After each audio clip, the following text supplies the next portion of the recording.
क्या? तुझे कैसे पता? हेलो ऐप से। देख, ये है हेलो ऐप। जैसे ही आप हेलो ऐप डाउनलोड करते हो, ऊपर सर्च बार में हेलो ट्रेंड्स मिलेगा, जिसमें सभी ट्रेंडिंग न्यूज, वीडियोस, आर्टिकल्स मिलेंगे। उससे आप डे टू डे इन्फॉर्मेशन से अपडेट रख सकते हैं। ये तो बहुत अच्छा ऐप है। मैं अभी डाउनलोड करके खुद को अपडेट करती हूँ। सास बनी डंडे वाली भूत। शिखा की नई नई शादी हुई थी। उसका मायका और ससुराल दोनों कानपुर में ही थे, इसलिए उससे मिलने उसके भाई अक्सर आते जाते रहते थे। ये बात शिखा की सास मीना को बिल्कुल पसंद नहीं थी। मम्मी जी, आज राहुल भैया आ रहे हैं। कौन? तेरे चाचा का लड़का? जी मम्मी जी। अरे पर वो तो दिल्ली में रहता है ना? हाँ मम्मी जी, उन्हें कल सुबह दिल्ली के लिए निकलना है, तो वो आज मुझसे मिलते हुए कल सुबह यहीं से निकल जाएंगी।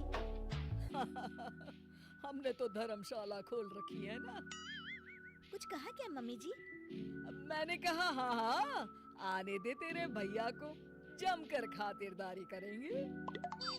अब तो कुछ करना ही पड़ेगा, इससे पहले कि मेरा घर धर्मशाला बन जाए। ये कैसी बातें कर रही हो मीना? सच ही तो कह रही हूँ।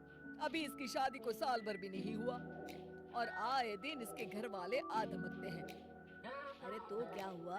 वो इसी शहर में रहते हैं तो हाल चाल लेने आ जाते हैं। इस बार मैं उनका हाल और चाल दोनों ही बिगाड़ दूंगी। अब बहुत हो गया जी। अरे ये कैसी बातें कर रही हो? हे भगवान, बस आप तो देखते जाइए। शाम को राहुल आता है। नमस्ते आंटी, कैसे हैं आप लोग? हम लोग तो ठीक है, तुम कैसे हो बेटा? मैं भी अच्छा ही हूँ आंटी। बस आज रात के बाद नहीं रहोगे। चलिए भैया, मैं आपको हमारा घर दिखाती हूँ। रात में खाने की टेबल पर शिखा, रोहित कहीं दिखाई नहीं दे रहा।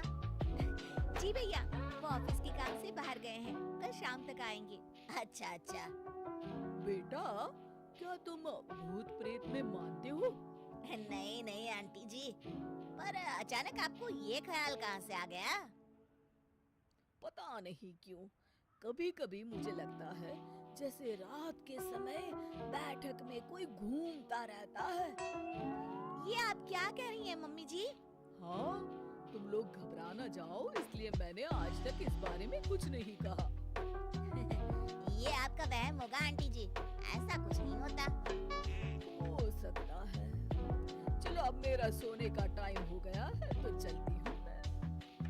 शिखा बेटा, राहुल के सोने की व्यवस्था वहीं दीवान पर कर देना। जी पापा जी। अब चलिए भी।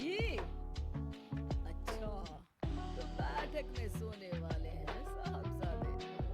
क्या बड़बड़ा रही हो? कुछ नहीं, आप सो जाइए। मीना और महेश के सोने के बाद शिखा और राहुल आपस में बात कर रहे होते हैं, तभी डोरबेल बजती है। अरे आप! सरप्राइज! काम जल्दी खत्म हो गया तो मैं आज ही चला आया। ये तो बहुत अच्छा किया। देखिए राहुल भैया भी आए हुए हैं, आप दोनों का मिलना भी हो जाएगा। कैसे हो रोहित? मैं तो ठीक हूँ भैया। शिखा, मैं भी आज यहीं सो जाता हूँ, राहुल भैया से बातचीत भी हो जाएगी।